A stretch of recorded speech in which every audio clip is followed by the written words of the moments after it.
과거에 남겨졌지만 아직도 우리 안에서 살아있는 것들이 있어요. 우리가 일부러 붙잡고 있는 게 아니에요. 어떤 방식으로든 너무 깊이 흔적을 남겨서 그게 우리 안의 구조처럼 되어버린 거죠. 부재는 기억이 되었고, 기억은 집착이 되었고, 집착은 결국 감정의 감옥이 되어버렸어요. 앞으로 나아가려고 해봤지만 왜인지 모든 게 다시 제자리로 돌아오는 느낌이 들지 않았나요? 마치 새로 시작하려고 할 때마다 속에서 들려오는 작은 목소리가 이렇게 말하는 것 같아요. 그때 조금만 달랐더라면 어땠을까? 가끔은 우리가 잊지 못하는 게 단지 그 사람이 아니라 그 관계 속에 있었던 나 자신이에요. 그때 내가 믿었던 것들, 꿈꿨던 것들, 느꼈던 감정들, 그리고 문득 깨닫게 되죠. 우리를 과거에 붙잡아두는 건 상대가 아니라 그 자리에 남겨진 빈자리라는 걸요. 감정적으로 누군가에게 기대는 습관, 내 안에서 찾지 못한 걸 다른 사람에게서 찾으려는 마음, 그리고 더 안타까운 건 그 공허함을 다른 것들로 채워보려 하면 할수록 상처는 다시 떠오른다는 거예요. 추억의 모습으로, 그리움으로, 불안함으로. 그러다 스스로에게 묻게 되죠. 나는 과연 언젠가 이 감정에서 진짜로 벗어날 수 있을까? 카를 융은 말했어요. 통합되지 않은 것은 반복된다고. 우리가 고통에서 도망치려 할수록 그 고통은 더 교묘하게 우리를 붙잡는다고 했어요. 그런 의미에서 과거를 극복한다는 건 있는 게 아니에요. 그 관계를 새로운 방식으로 마주하는 거예요. 그게 다시 돌아와서 나를 치유해 주길 기다리는 게 아니라 내가 직접 다가가서 만져주는 거예요. 이 영상에서는 바로 그 이야기를 할 거예요. 계속해서 우리를 붙잡는 과거로부터 어떻게 자유로워질 수 있을지에 대해, 죄책감 없이 감정적 의존을 어떻게 알아차릴 수 있을지, 그리고 무엇보다 이 아픔을 어떻게 더 진실한 무언가를 향한 통로로 바꿀 수 있을지에 대해. 이건 단순히 극복이나 회복에 대한 이야기가 아니에요. 자신에게 돌아가는 여정이에요. 온전히, 의식적으로, 그리고 처음으로 진짜 자유롭게. 우리는 어떤 일을 단 한 번만 겪었지만 평생 느끼며 살아가기도 합니다. 원해서도 아니고 선택해서도 아닌데도 그 경험이 영혼 깊숙이 새겨져서 시간조차 닿지 못할 만큼 깊이 남아버린 거죠.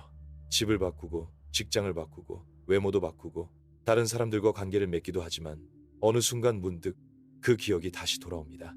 아무 말 없이 찾아와요. 어떤 음악을 듣다가, 어떤 날짜가 다가올 때 갑자기 스쳐 지나가는 향기 하나에도 그 기억은 나를 통과하고, 그 기억과 함께 이미 끝났다고 믿었던 이야기 속에 내가 여전히 갇혀있는 느낌도 함께 돌아옵니다. 이런 유대는 깊고 강렬한 관계를 겪은 사람들에게 아주 흔해요. 그 관계가 오래된 것도 좋은 것도 아닐 수 있어요. 단지 나의 본질적인 부분을 건드렸다는 사실 하나면 충분하죠. 어떤 관계는 이성적으로는 전혀 맞지 않는데도 감정적으로는 벗어나지 못하게 만들어요. 그래서 시간이 지나도 여전히 그 안으로 끌려 들어가는 거예요. 우리를 과거에 묶어두는 건 그 사람에 대한 그리움이 아니라 그 관계 속에서 내가 되었던 나 자신에 대한 그리움이에요.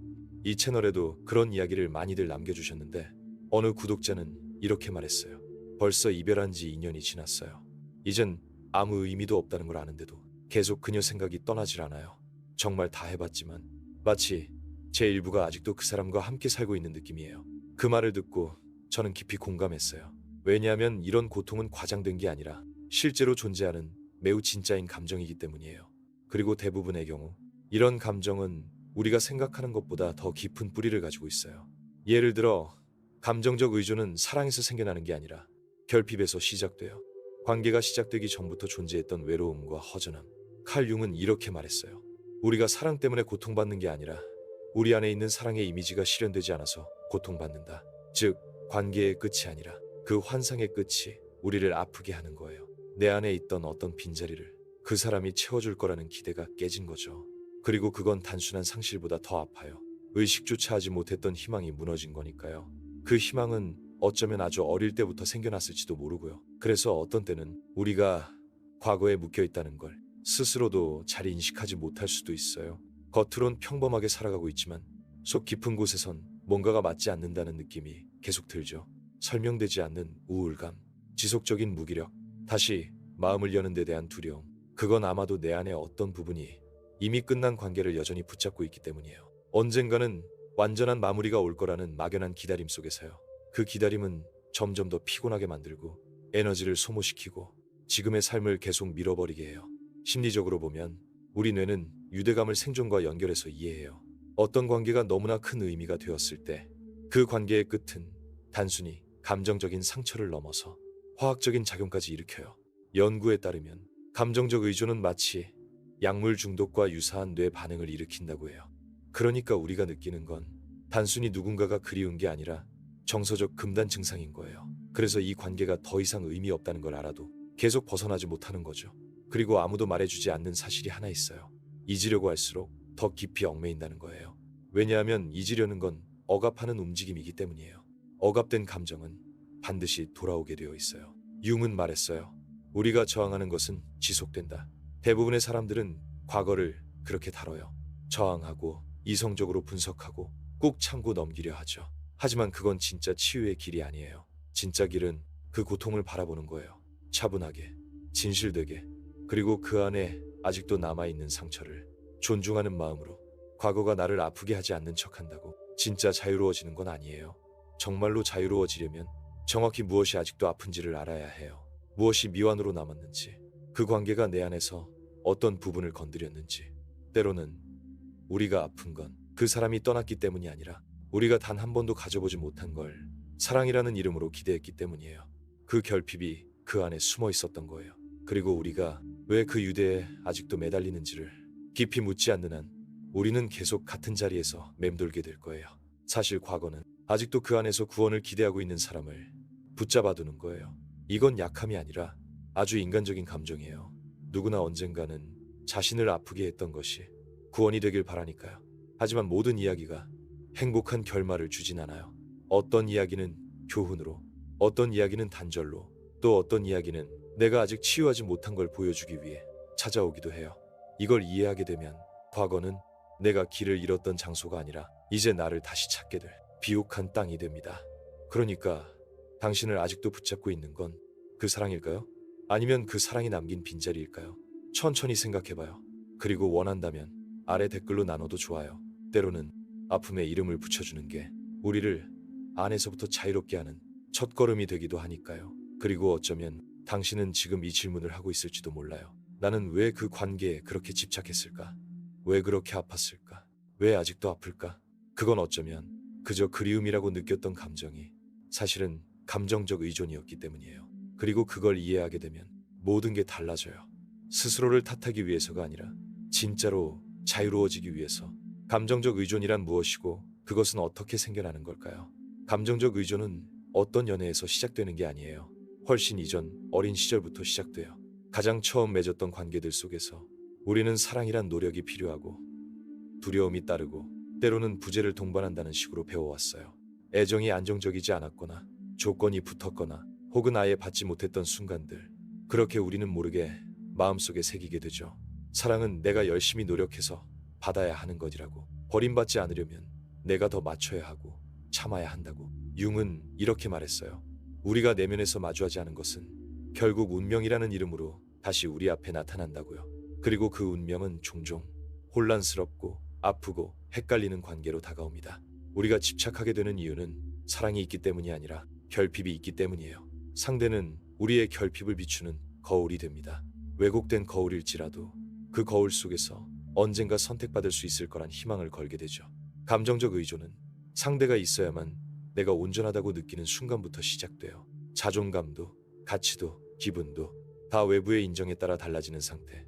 누군가를 잃지 않기 위해 스스로를 지우게 되는 것.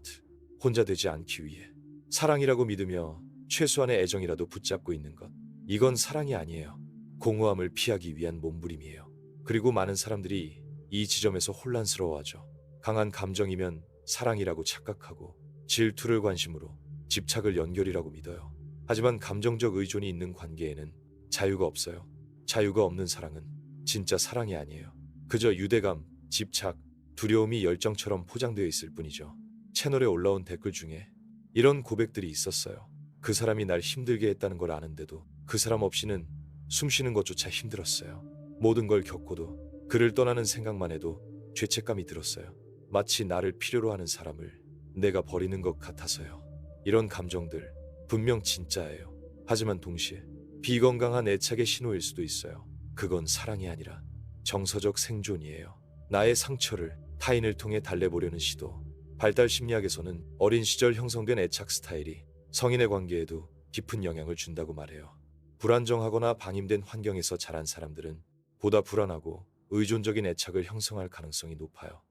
그래서 관계가 아무리 안정적으로 보여도 내면에는 늘 버려질지도 모른다는 두려움이 자리하고 있어요.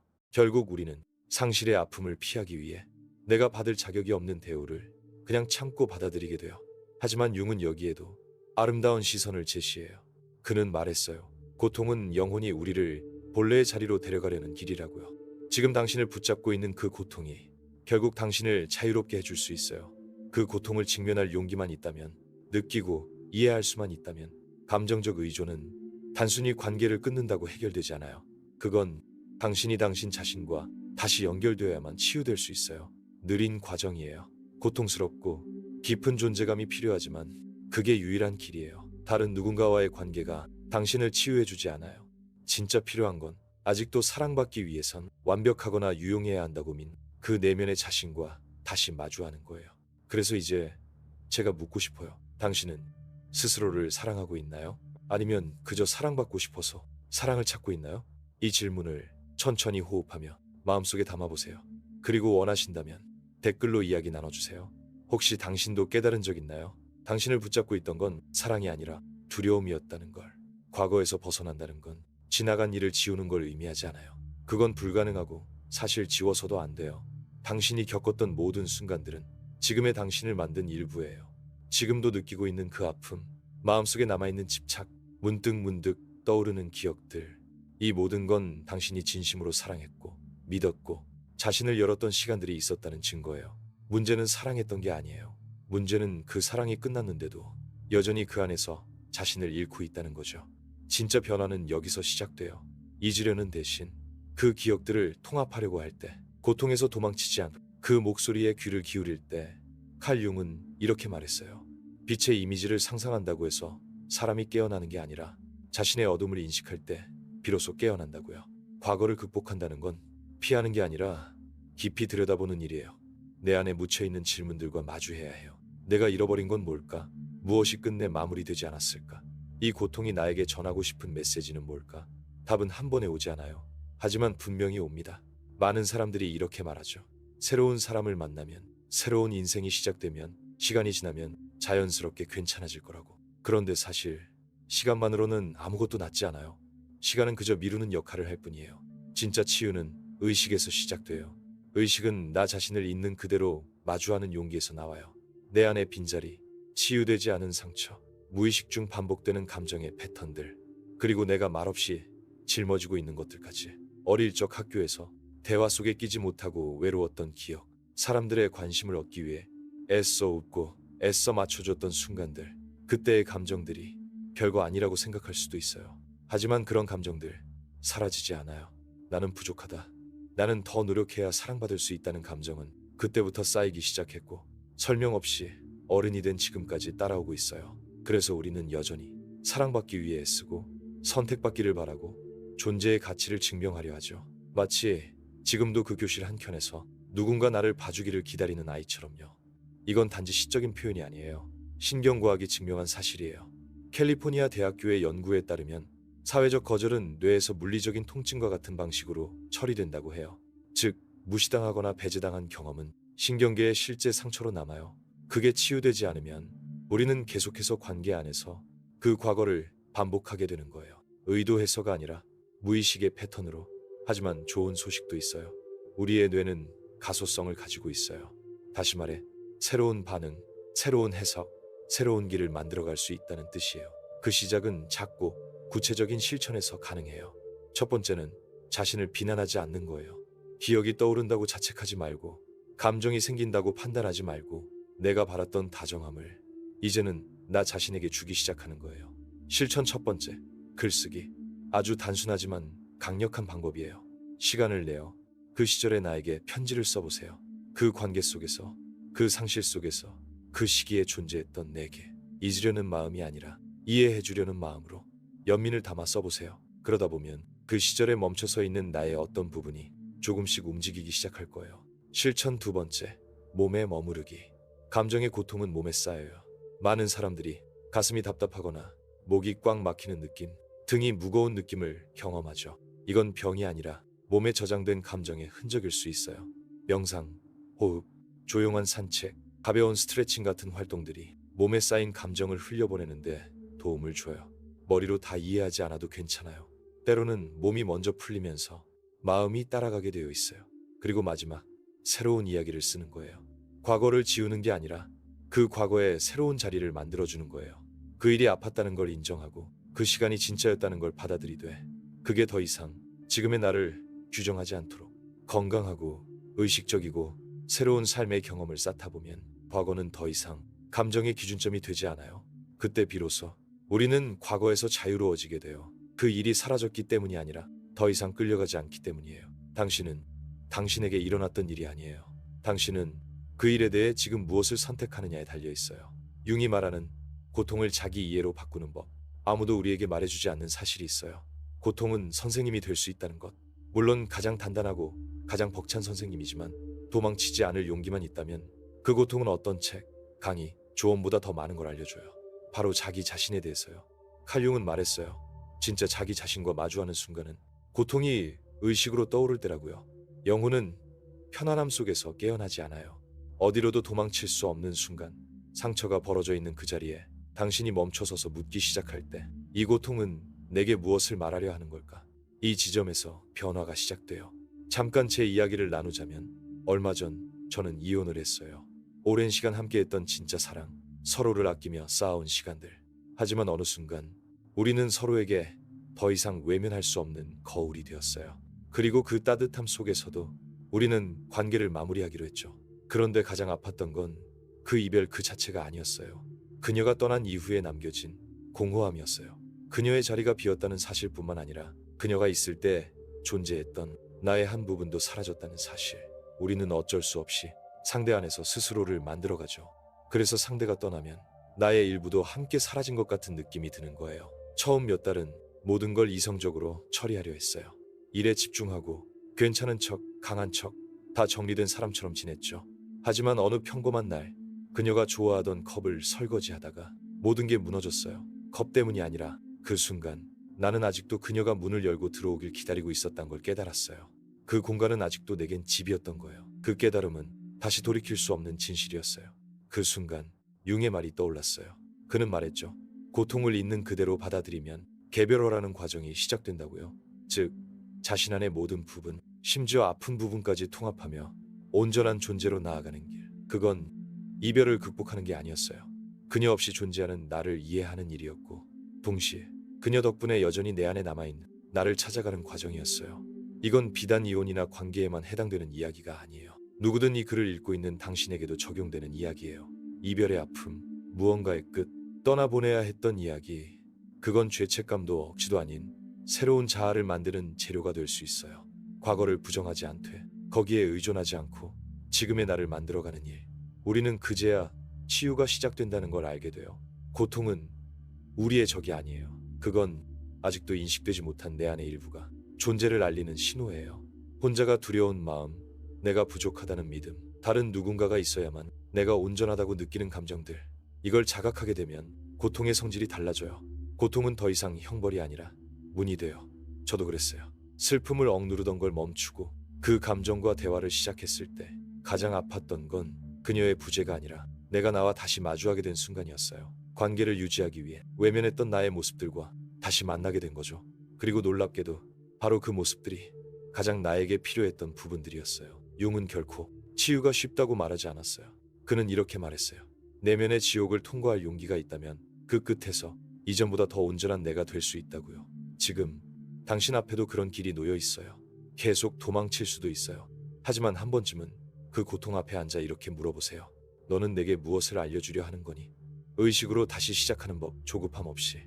많은 사람들은 다시 시작하는 것처럼 보이지만 사실은 단지 산만해지기 시작하는 거예요. 고통을 새로운 관계로 덮고 부재를 누군가의 존재로 채우고 침묵을 어떤 소음으로 밀어내는 거죠. 처음엔 그게 효과 있는 것처럼 보여요.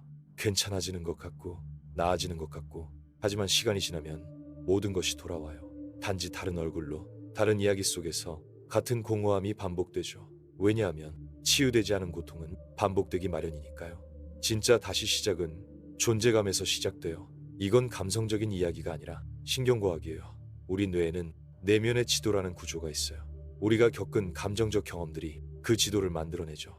트라우마, 버림받음, 거절 같은 경험들이 재정이 되지 않으면 그 지도는 계속 작동해요. 결국 우리는 무의식적으로 같은 사람, 같은 상황, 같은 상처를 반복하게 돼요.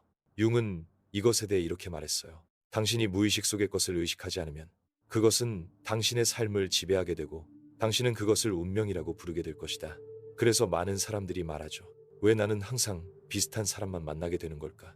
이건 우연이 아니라 내면의 패턴이에요. 어쩌면 오래전 상처받았던 내 마음이 지금도 그걸 치유하려고 현재를 끌고 다니는 중인지도 몰라요. 그렇다면 어떻게 의식 있게 다시 시작할 수 있을까요? 첫째, 지금의 내가 된 모습을 있는 그대로 바라보기. 과거의 나로 돌아가려 하지 말아요. 그건 이미 지나간 이야기예요. 진짜 시작은 완전히 새로운 진실에서 출발해야 해요. 잊으려는 게 아니라 통합하고자 하는 사람으로서요. 둘째, 새로운 감정적 기준을 세우기. 이건 새로운 연애를 말하는 게 아니라 나 자신과의 관계를 다시 설정하는 거예요. 현대 심리학에 따르면 우리는 우리가 어떻게 이야기하느냐에 따라 자기 정체성을 형성해요. 그러니까 자신에게 끊임없이 거절당했고 버려졌고 상처받았다는 이야기를 하면 그것이 삶의 기본 설정이 돼요. 하지만 만약 그 이야기를 이렇게 바꿀 수 있다면 나는 하나의 사이클을 마쳤다. 나는 내 안에 어떤 패턴을 알아차렸다. 나는 조금 더 성숙해졌다. 그 순간 당신은 시나리오를 바꾸게 돼요. 그리고 그 시나리오가 당신의 삶의 방향을 바꿔요. 셋째, 고통에 리듬을 주세요. 감정의 고통은 원래 혼란스러워요. 하지만 그걸 움직이게 만들면 그 혼란은 점점 정리돼요. 글쓰기, 예술, 명상, 대화, 몸을 움직이는 것들. 하버드 의대의 연구에 따르면 하루 15분만 트라우마에 대해 글을 써도 정신 건강 지표에 눈에 띄는 변화가 나타난다고 해요. 즉, 고통의 이름을 붙이는 것만으로도 내면의 혼란을 다룰 수 있는 거예요. 모든 걸 한 번에 해결할 필요는 없어요. 하지만 고통이 흐르도록 놔두는 건 필요해요. 그리고 마지막으로 서두르지 말고 다시 시작하세요. 목표 없이 빨리 괜찮아져야 한다는 압박 없이. 고통은 왔다가 사라지기를 반복할 거예요. 트리거도 찾아올 거예요. 괜찮아요. 진짜 다시 시작한다는 건 과거를 끊어내는 게 아니라 더 이상 그 과거의 포로로 살지 않겠다는 내면의 약속이에요. 융은 말했어요. 영혼은 개인의 인격이 준비됐을 때 비로소 움직인다고요. 그리고 그건 시간이 필요해요. 당신은 모든 걸 준비할 필요 없어요. 단지 예전보다 더 의식적으로 걸어갈 준비만 되어 있으면 돼요. 왜냐하면 가장 아름다운 시작은 잊기 위한 조급함에서 오는 게 아니라 기억하더라도 계속 나아가겠다는 용기에서 오기 때문이에요.